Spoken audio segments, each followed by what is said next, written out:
नमस्कार दोस्तों, आप देख रहे हैं पब्लिक रिएक्शन। दोस्तों, वोट चोरी के खिलाफ राहुल गांधी तो वैसे तो लगातार प्रेस कॉन्फ्रेंस करते रहे हैं, जनता के बीच में जाकर के बोलते रहे हैं। लेकिन जब सदन के अंदर राहुल गांधी ने जब बोलना शुरू किया, जिसमें 3 सवाल पूछ लिए, जिसको जवाब सत्ता पक्ष की तरफ से देना था। कल सदन के अंदर राहुल गांधी के पूछे गए सवालों का जवाब गृह मंत्री अमित शाह जी दे रहे थे, लेकिन एक भी सवालों का जवाब नहीं दिया गया। ये बात मैं नहीं कह रहा, राहुल गांधी कह रहे हैं, और आप सुन भी लेंगे तो कहीं मैच ही नहीं खाता है। जी हां, लंबा खासा अच्छा खासा भाषण देते हैं गृह मंत्री अमित शाह जी, लेकिन जो 3 तथ्यों के साथ जो पूछे गए सवाल होते हैं उसका जवाब नहीं दिया जाता है। सवाल क्या क्या पूछे जाते हैं उस पर मैं आऊंगा। साथ ही साथ राहुल गांधी सिर्फ सवाल ही नहीं पूछ रहे हैं, 4 सुझाव भी दे रहे हैं जिसको लेकर चुनाव में सुधार किया जा सकता है। और आपको याद होगा, प्रधानमंत्री मोदी जी ने बहुत पहले ही सदन के अंदर एक बात कही थी कि एक अकेला सब पर भारी। आज वो वाक्य रिपीट करते हुए मैं कह रहा हूं कि क्या कल सदन के अंदर एक अकेला सच में भारी पड़ गया? क्या सच में राहुल गांधी पूरी बीजेपी पार्टी पर, पूरा मंत्रिमंडल पर भारी पड़ गए? क्योंकि राहुल गांधी के 3 सवालों का जवाब अब तक पूरा बीजेपी पार्टी मिलकर के नहीं दे पाई है। तो इसको क्या समझा जाए? राहुल गांधी के 3 सिंपल सवाल और 4 सुझाव भी, लेकिन कोई जवाब नहीं मिला। प्रियंका गांधी वाड्रा कह रही हैं कि जब वोट चोरी इतना गंभीर मसला है ही नहीं, जो अब तक मान रही थी बीजेपी, तो गृह मंत्री अमित शाह जी 1.5 घंटे से क्या कर रहे हैं, सफाई क्यों दे रहे हैं वो, जब गंभीर मसला नहीं था? तो चलिए, अब राहुल गांधी को जो पूछे गए 3 सवाल हैं, उन 3 सवालों पर आ जाते हैं। लेकिन उससे पहले राहुल गांधी का जरा ये ट्वीट देखिए। ये ट्वीट है जिसमें गृह मंत्री अमित शाह जी की तस्वीर है और इसमें लिखा गया है, अमित शाह का संसद में डैश, यानी कि वो गाली है, मैं उसको जिक्र नहीं कर सकता, कहना वोट चोरी को लेकर उनकी घबराहट और बेईमानी बेनकाब करता है। दोस्तों, कल अमित शाह जी बोलते बोलते इतना घबरा गए, राहुल गांधी के जैसे ही चैलेंज कर दिया कि आइए हम 1-to-1 कर लेंगे, आइए डिबेट कर लेंगे प्रेस के सामने, इतना घबरा गए कि मुख से गाली निकल गई। 3 सवाल पर आते हैं। 3 सवाल क्या क्या थे? राहुल गांधी ने 3 सवाल पूछे। सवाल पहला नंबर 1, सीजीआई को इलेक्शन कमीशन के चयन पैनल से क्यों हटाया गया?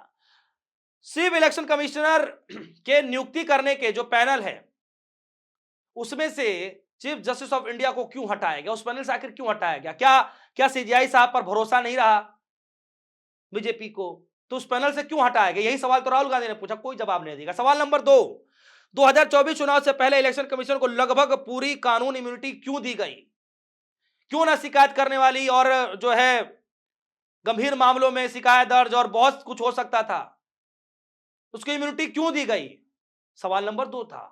तीसरा सवाल यह था कि सीसीटीवी फुटेज 45 दिनों के अंदर नष्ट क्यों किया जा रहा है? इतनी जल्दबाजी क्यों की जा रही है? सवाल नंबर 3 है दोस्तों, लेकिन जवाब एक भी नहीं आया। जानकर हैरानी होगी कि सत्ता पक्ष से कई लोग बोलने के लिए उठे, लेकिन एक ने भी जवाब नहीं दिया। यहां तक कि गृह मंत्री साहब तो सबसे ज्यादा लंबा चौड़ा भाषण दिए, लेकिन एक भी सवालों के जवाब नहीं दिए। और जैसे ही राहुल गांधी बाहर निकलते सदन से, जब मीडिया कर्मी सवाल पूछते हैं, तो क्या कहते हैं राहुल गांधी आपके सामने? डिजिटल मशीन रीडेबल पारदर्शी वोटर रोल देने पर एक शब्द नहीं कहा गया। राहुल गांधी ने बार बार कहा कि आपको बार बार ये कहा जा रहा है कि आप वोटर लिस्ट मशीन रीडेबल दीजिए कि कम से कम हमें गलतियां पकड़ने में आसानी हो। दूसरा, ईवीएम की आर्किटेक्चर और ट्रांसपेरेंसी ऑडिट पर क्यों घबरा रहे हैं? उसके आर्किटेक्चर को लेकर के क्यों नहीं कुछ कहा जा रहा है? उसके बाद बीजेपी नेताओं और कार्यकर्ताओं कई राज्यों में वोट डाल रहे हैं, कई जगह नाम है, इस पर सफाई क्यों नहीं दी जा रही है?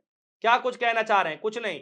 उसके बाद सीसीटीवी फुटेज 45 दिनों के अंदर नष्ट किया जा रहा है, क्यों किया जा रहा है? इतनी घबराहट किस बात को लेकर के है? सीजीआई साहब को इलेक्शन कमीशन के पैनल से क्यों हटाया गया? चयनित करने वाले पैनल से सीजीआई साहब को क्यों हटाया गया? लेकिन ये सारे सवालों के जवाब गृह मंत्री अमित शाह जी नहीं दे पाए, और यही बात सदन के अंदर राहुल गांधी ने पूछा था।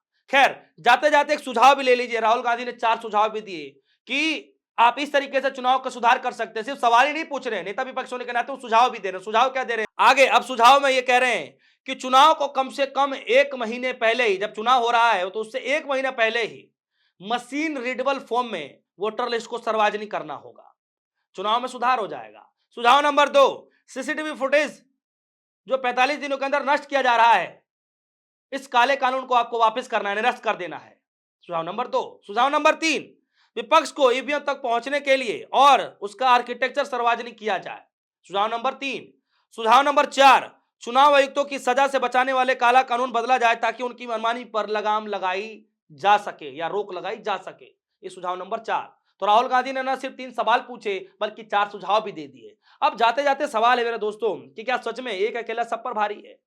क्या सच में राहुल गांधी ने पूरे विपक्षी पार्टियों को, पूरा बीजेपी पार्टी के लोगों पर भारी पड़ गए हैं? जो 3 सवाल पूछे गए उनका जवाब नहीं दिया गया। क्यों? क्यों जवाब नहीं दिया गया? जवाब तो देना चाहिए था कायदे में। और घबराहट इतनी इस कदर मच गई कि राहुल गांधी ने एक तरफ चैलेंज क्या कर दिया, इधर अमित शाह जी के मुख से अनाप शनाप निकलने शुरू हो गए, गाली गलौज पर उतर गए। मतलब गाली गलौज में ऐसे कहूं तो ऐसे तो नहीं उतरे, लेकिन मुख से जो है निकलना शुरू हो गया। यानी घबराहट हो गई कि राहुल गांधी ने ये क्या सवाल पूछ लिया, ये कैसे चैलेंज कर दिया। तो ये खबर रही।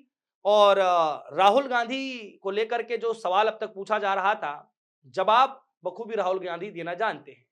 इसीलिए 3 सवालों के साथ-साथ 4 सुझाव भी दे दिए, लेकिन सत्ता पक्ष की तरफ से कोई जवाब नहीं देगा, सिर्फ गोल, गोल, गोल, गोल घुमाया गया। खैर, इस खबर पर आपकी क्या राय है? क्या सच में राहुल गांधी ने अपने सवालों से सत्ता पार्टी को घेर लिया है? क्या सच में राहुल गांधी पूरी बीजेपी पार्टी पर भारी पड़ गए हैं? आपको क्या लगता है? वीडियो कमेंट सेक्शन में जाइएगा, अपनी राय ज़रूर रखिएगा। फिलहाल के लिए दीजिए इजाज़त, देखते रहिए पब्लिक रिएक्शन। धन्यवाद।